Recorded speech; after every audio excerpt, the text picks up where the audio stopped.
Assalamualaikum warahmatullahi wabarakatuh. Alhamdulillahilladzi nahmaduhu wa nasta'inuhu wa nastaghfiruh wa na'udzu billahi min syururi anfusina wa min sayyiati a'malina. May yahdihillahu fahuwal muhtadi wa may yudlil falan tajida lahu waliyyan mursyida.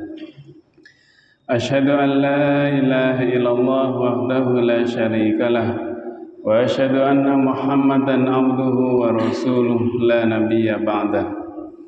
Allahumma salli wa sallim wa barik ala nabiyyina Muhammadin wa ala alihi wa sahbihi wa mawalah. Qala Allah ta'ala fi kitabihil karim, a'udzu billahi minasy syaithanir rajim. Bismillahirrahmanirrahim. Fadhkuruni adzkurkum washkuruli wala takfurun. Wahai kalian semua, kata Allah, ingatlah kalian semua kepadaku, niscaya aku akan ingat kepada kalian, dan bersyukurlah kalian kepadaku, dan jangan sekali-kali kamu mengkufuri nikmatku. Orang bersyukur itu salah satunya adalah hatinya lapang. Lapang itu bagaimana? Ketika kita menerima sesuatu, maka apa yang kita terima itu sudah merasa sangat banyak. Tetapi ketika kita memberi, kita berinfak, ketika bersedekah, maka apa yang kita berikan itu, yang kita bagikan itu terasa amat sedikit sekali. Jadi itu orang bersyukur. Artinya hatinya lapang, lega, ridho, rela dengan apa yang diberikan Allah kepada kita. Kalau itu yang kemudian ada dalam diri kita, insya Allah, Allah juga akan menambahkan nikmatnya kepada kita. Nikmat sekali lagi bukan hanya diartikan kemudian diberi lagi barang yang sama, diberi rezeki lagi dalam bentuk fisik, uang dan lainnya. Tetapi nikmat itu juga nikmat kepuasan batin, kedamaian, ketenangan dalam diri seseorang. Itu juga jauh lebih insya Allah bermanfaat baik dalam diri kita. Kalau itu kemudian ada dalam diri kita, hidup kita itu tenang, enak, tidak mudah stres, dan kemudian kita menjalani hidup itu santai saja. Bapak Ibu jamaah salat subuh yang dirahmati Allah, saya akan melanjutkan apa yang telah kemarin kita pelajari bersama tentang negeri Palestina. Jadi ada perjalanan Nabiullah Ibrahim karena atas wahyu dari Allah, perjalanan dari Babilonia sampai kemudian ke Kan'an, ke Palestina, lalu kemudian bagaimana keturunan Nabi Ibrahim sampai melahirkan bangsa Yahudi, lalu kemudian migrasi ke Mesir pada zaman Nabi Yakub, Nabi Yusuf bersama saudara-saudaranya, sampai kemudian bagaimana terjadinya melahirkan seorang Musa bersama Bani Israel di Mesir, sampai bisa kemudian ditakdirkan oleh Allah untuk bisa mengalahkan Fir'aun. Nah, setelah itu maka kemudian agak hilang sedikit itu Taurat itu pada setelah Musa itu kemudian seperti sudah kemudian mulai dilupakan oleh banyak orang. Maka adalah salah satu seorang nabi, kalau dalam bahasa Ibrani itu disebut dengan Samuel atau Ismuel, kata dalam diarabkan begitu. Nah, suatu saat dia salah satu keturunan Nabi Yakub juga. Jadi keturunan Nabi Yakub namanya Nabi Samuel. Tetapi dia tidak ingin menjadi raja, tapi dia hanya ingin menyampaikan apa yang pernah disampaikan oleh Nabi Musa saja.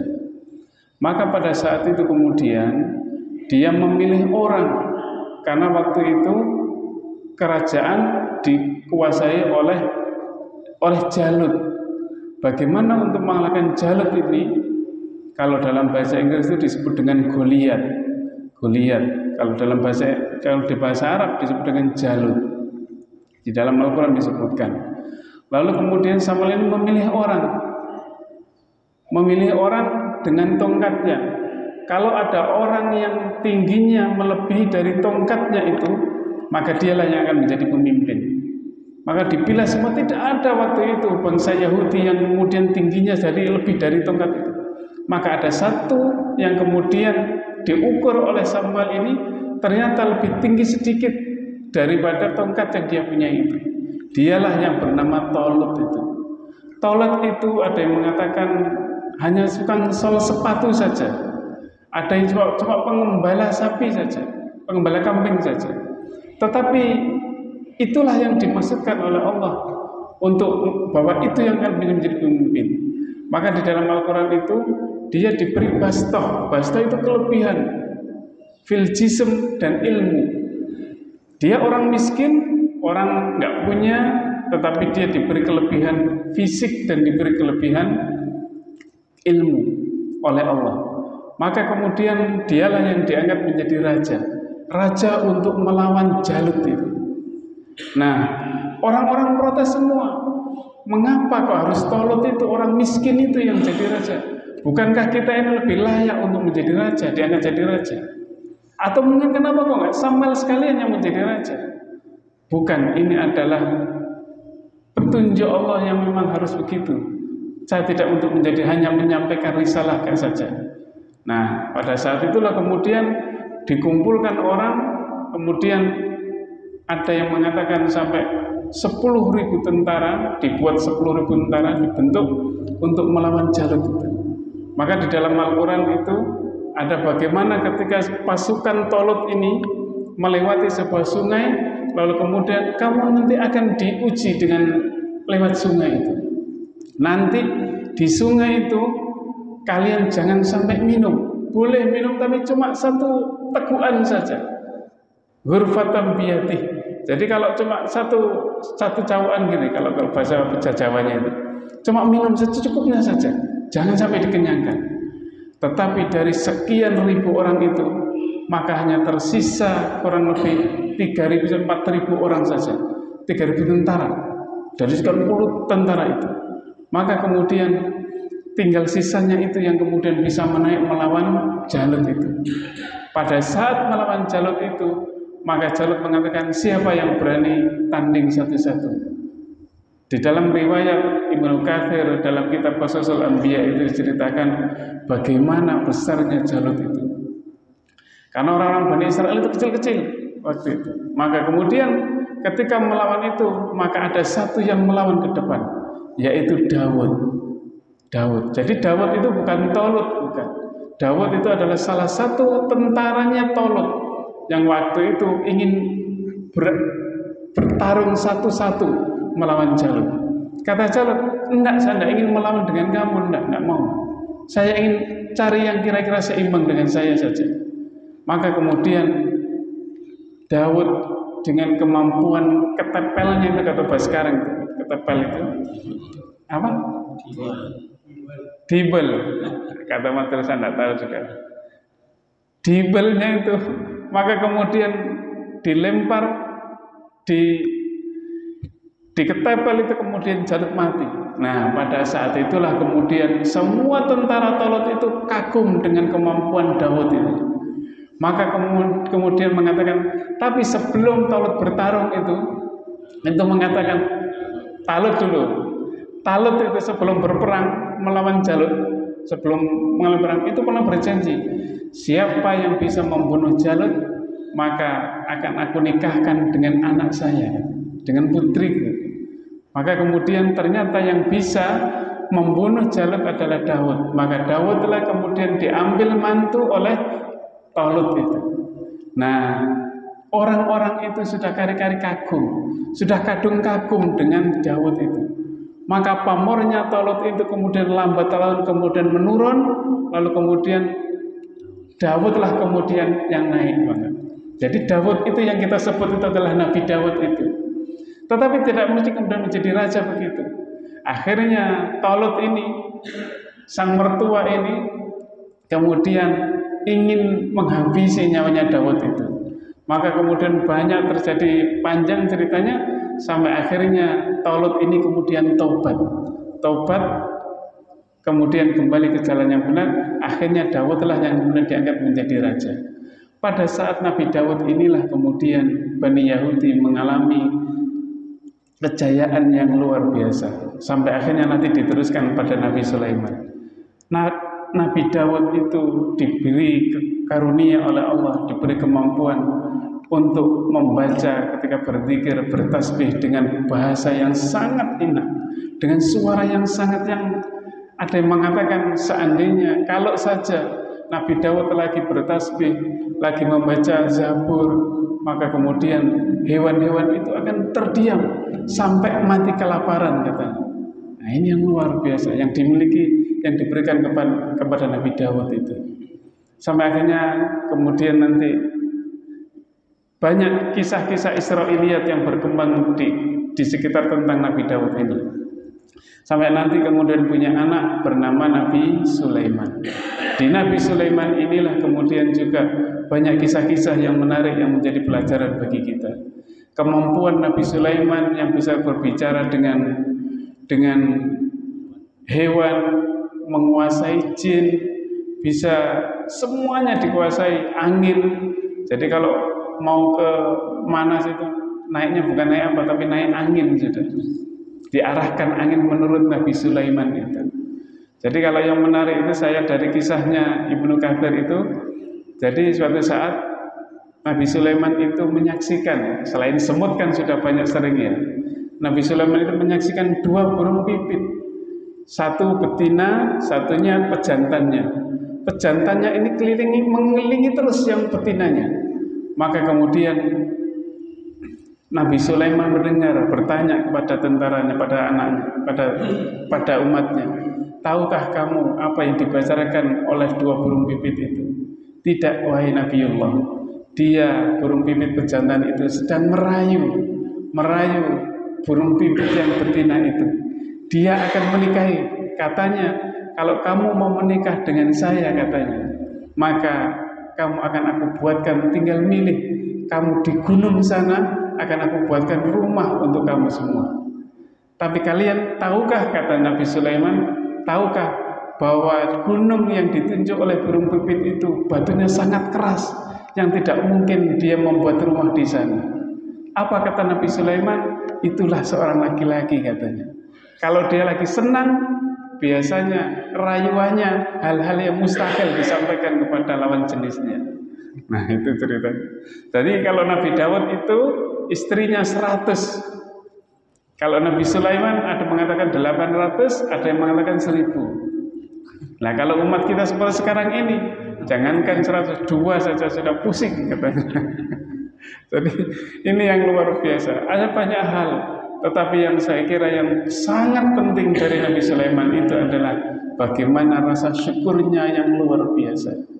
Ketika sudah mengatakan hadza min fadli rabbi.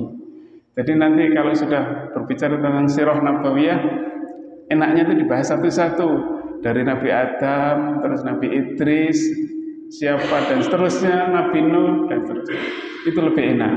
Jadi sini terkait dengan bangsa Yahudi saja.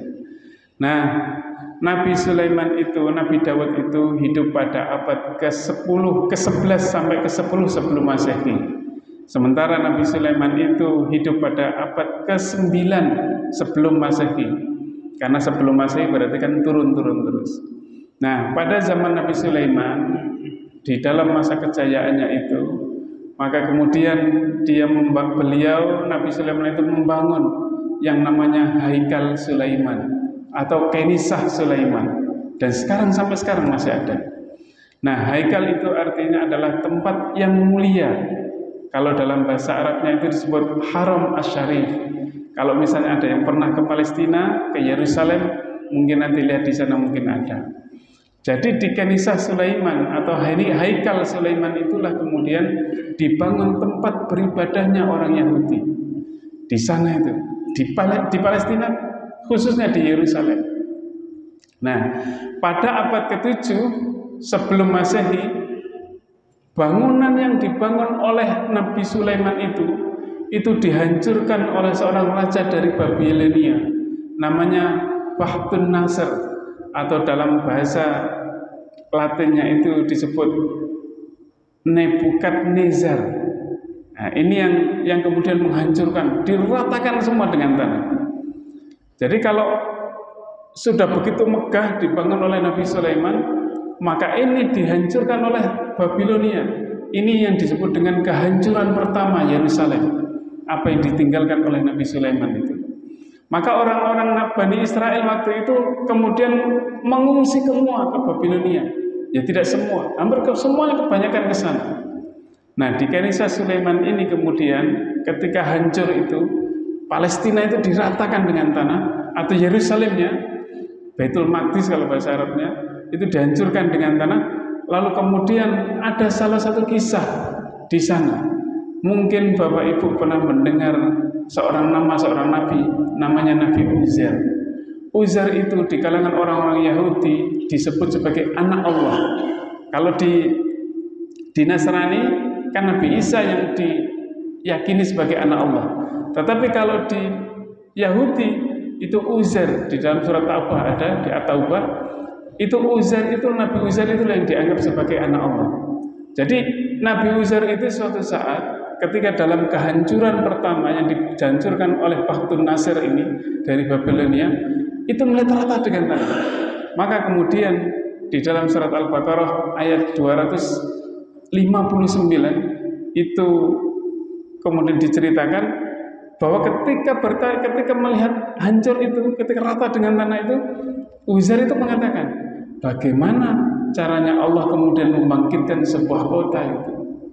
Maka pada saat itu Uzair itu berhenti sebentar di situ, di tempat hancurnya kerajaan Nabi Sulaiman itu. Maka ketika sudah melihat hancur itu, ketika itu istirahat sebentar. Istirahat ketika kalau kita mungkin jam-jam 12 siang gitu. Dia istirahat. Tetapi oleh Allah kemudian Uzair ini ditidurkan selama 100 tahun di situ. Maka kemudian ketika bangun, ada seorang malaikat yang diutus oleh Allah, berapa hari kamu tidur di sini? Maka dia mengatakan, qala labitu yauman aw ba'da yaum. Kayaknya saya tinggal di sini nih paling cuma sehari atau paling setengah hari. Kenapa dia mengatakan setengah hari? Karena dia dibangunkan oleh Allah ketika menjelang sore, ketika menjelang maghrib, itu dibangunkan oleh Allah. Maka dia mengatakan paling kayaknya setengah hari saja. Tetapi kemudian qala bal labitha mi'ata amin fandur ila ta'amika wa syarabika lam yatasanna. Coba kamu tidur di sini nih, kata orang yang malaikat yang diutus oleh Allah itu. Kamu tidur di sini ini sudah 100 tahun. Coba kamu lihat makanan dan minuman. Posisinya kan tidak berubah. Tetap saja di situ. Dan coba kamu lihat bagaimana khimarmu, keledaimu itu. Keledainya sudah tidak ada, tinggal tulang belulangnya saja. Maka kemudian di hadapan Uzair itulah Allah menghidupkan khimar itu. Nah, pada saat itulah kemudian Uzair kemudian sadar dengan apa yang dipertanyakan sebelumnya, bagaimana Allah menghidupkan yang mati itu. Lalu kemudian Uzair itu pulang ke kampung halamannya. Tetapi kamu ketika pulang ke kampung halamannya, tidak ada seorang pun yang mengenal Nabi Uzair ini. Uzair itu siapa? Tidak ada yang mengenal. Tetapi salah satu waktu itu ada seorang ibu, seorang perempuan yang sudah berumur 120 tahun. Ada mengatakan 115 tahun. Ketika Uzair keluar dari kampung halamannya itu, ibu itu masih berumur 15 sampai 20 tahun. Maka dia ingat, iya kamu kan Uzair dulu ya. Satu-satunya yang ingat itu adalah ibu itu. Maka kemudian Uzair mengatakan, di mana tempat rumahku dulu? Maka ibu yang tua itu kemudian menunjukkan rumahnya. Dia ingat dulu ayahnya pernah menyimpan Taurat di dalam tanah, menanam Taurat di dalam. Maka digalilah, dicarilah, kemudian Taurat itu kemudian dibuka. Lalu kemudian ketika saat menjelaskan Taurat kepada umatnya itu, pada orang-orang di sekitarnya itu, maka Uzair sudah tidak melihat Taurat lagi, tetapi langsung menyampaikannya dan kemudian menuliskannya ulang. Karena begitu kagumnya Bani Israel waktu itu dengan Uzair, maka kemudian orang mengatakan, ini melebihi Musa kalau kayak begini. Musa saja kalau membaca Taurat masih melihat tetapi Uzair ini tanpa melihat dan bisa menuliskannya ulang. Maka ini bukan main-main, tapi ini adalah anak Allah. Inilah kemudian Uzair itu disebut dengan anak Allah diyakini sebagai anak Allah oleh orang-orang Yahudi. Ini sudah mulai melenceng dan seterusnya. Nah, itu kehancuran pertama. Nah, kehancuran yang kedua itu terjadi ketika dihancurkan oleh Raja Titus, Kaisar Titus dari Romawi. Terjadi pada tahun 70 sebelum Masehi. Jadi bukan 7 abad ke-7 bukan, tapi tahun 70 sebelum Masehi. Jadi abad pertama sebelum Masehi. Itu terjadi kehancuran kedua. Nah, kehancuran kedua ini dilakukan, semua bangunan itu dihabiskan oleh Raja Titus ini, diratakan, dan cuma menyisakan satu bangunan yang temboknya itu panjangnya 50 meter saja, 50 meter, tingginya 20 meter. Yang itulah yang sekarang disebut dengan tembok ratapannya orang Yahudi. Orang Yahudi kalau beribadah itu ya di tembok ratapan itu, tembok sisanya dari sisa-sisa bangunan yang kedua. Jadi bangunan Nabi Sulaiman sudah hilang semua rata. Kemudian ada seorang raja yang kemudian memberikan kesempatan kepada orang-orang Yahudi untuk membangun Kenisah atau Haikal Sulaiman itu lagi. Tetapi Haikal Sulaiman kemudian dihancurkan kembali oleh Kaisar Titus dari Romawi pada tahun 70 sebelum Masehi. Itulah yang kemudian dari sisa tembok itulah kemudian ada namanya tembok ratapan. Orang-orang Yahudi itu kalau di sana meratapi betapa sesungguhnya peninggalan Nabi Daud dan Nabi Sulaiman itu, tempat beribadahnya orang Yahudi itu dihancurkan. Dia membayangkan berdoa di sana supaya dia diberi kesempatan oleh Allah, oleh Tuhannya untuk bisa membangun Haikal Sulaiman kembali. Ini salah satu motivasi bagaimana supaya dia bisa membangun kembali lagi ke Yerusalem, menguasai Yerusalem dan kembali ke Palestina. Nah, dari sinilah kemudian apa yang disampaikan oleh yang dimiliki oleh Yahudi termasuk Taurat itu kemudian diselewengkan kembali. Kita mungkin pernah mengenal istilah kitab Talmud. Kitab Talmud adalah kitab pedoman agama Yahudi yang baru. Tentu saja ini sudah tidak sama dengan Taurat. Jadi penyelewengan kitab-kitab Talmud itu adalah turunan dari kitab Taurat. Tetapi sudah banyak penyelewengan. Dan inilah yang kemudian dipegang oleh orang-orang Yahudi sekarang. Nah, ketika sudah mulai kehancuran kedua itu, maka kemudian muncullah Nabi Isa alaihissalam. Nah, dari inilah kemudian awalnya Nabi Isa sendiri tidak disenangi orang-orang Yahudi. Tetapi kemudian lama-kelamaan kalangan orang-orang Yahudi, Bani Israel, kemudian mengikuti apa yang disampaikan oleh Nabi Isa alaihissalam. Jadi Bapak Ibu jamaah salat subuh yang dirahmati Allah, apa yang dimiliki oleh para nabi sebelum Rasulullah itu memiliki mukjizat yang luar biasa. Kalau kita melihat Nabi Ibrahim alaihissalam, dia dibakar tidak mampu, tidak bisa, dan itu ada di depan mata orang-orang. Kalau Nabi Musa dengan tongkatnya itu sangat luar biasa, tongkatnya bisa membelah lautan, lalu kemudian dan banyak hal, lalu kemudian bisa memukul batu-batunya, bisa mengeluarkan 12 mata air, lalu kemudian Nabi Isa bisa menghidupkan orang mati. Semuanya itu adalah mukjizat yang dimiliki oleh nabi-nabi sebelum Rasulullah. Tetapi mukjizat kemudian yang diberikan oleh Rasulullah adalah yang paling luar biasa, adalah Al-Quran itu. Jadi ini bedanya antara umat Muhammad dengan umat sebelumnya.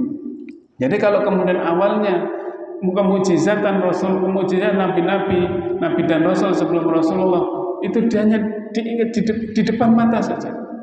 Kekaguman yang luar biasa, sesuatu yang luar biasa, sesuatu yang tidak bisa dijangkau dengan akal manusia.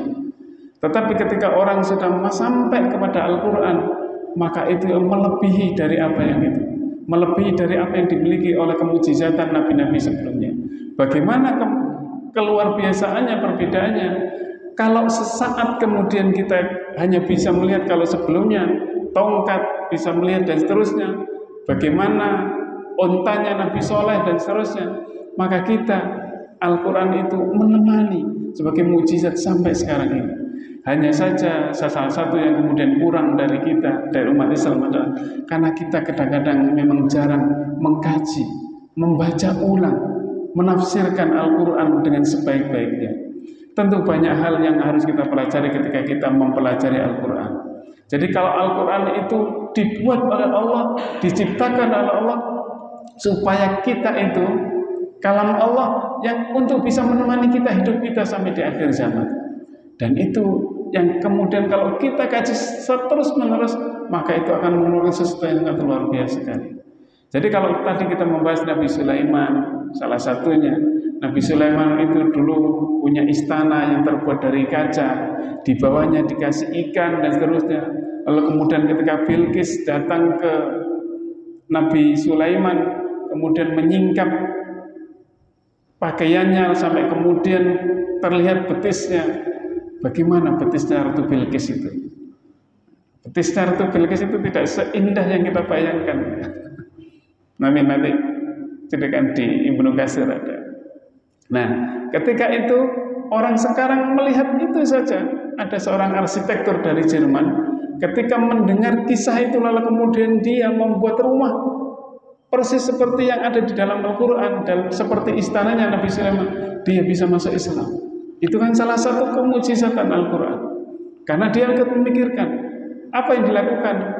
Suatu saat ketika dia sudah selesai membuat rumah, seorang arsitek itu membuat rumah seperti yang dibayangkan dalam istana Nabi Sulaiman itu, suatu saat dia harus perjalanan panjang keliling dari negara-negara.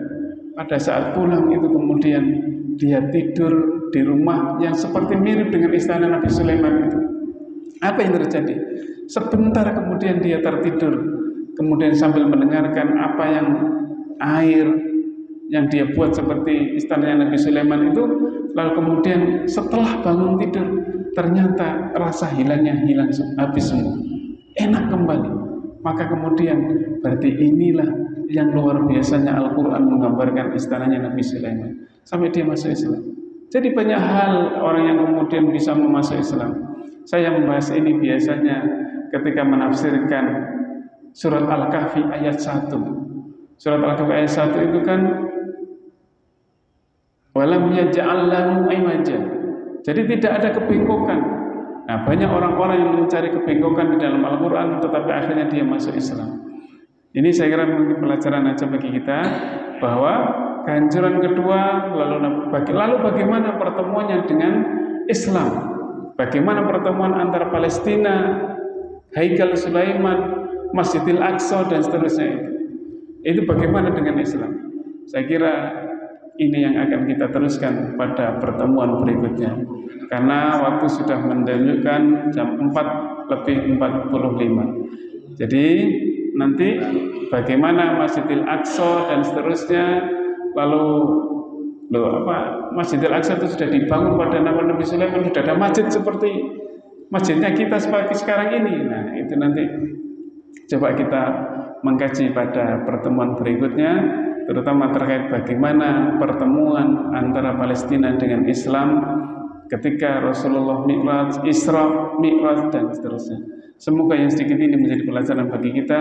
Sekali lagi ini agar kita bagian dari kita untuk menuntut ilmu, untuk mengetahui bagaimana sejarah Islam, terutama dengan negeri Palestina dengan Yerusalemnya itu. Kita tutup dengan doa kafaratul majlis. Subhanakallahumma wa bihamdika asyhadu an la ilaha illa anta astaghfiruka wa atubu ilaik. Nasrun minallahi wa fathun qarib wa basyiril mu'minin. Wassalamualaikum warahmatullahi wabarakatuh.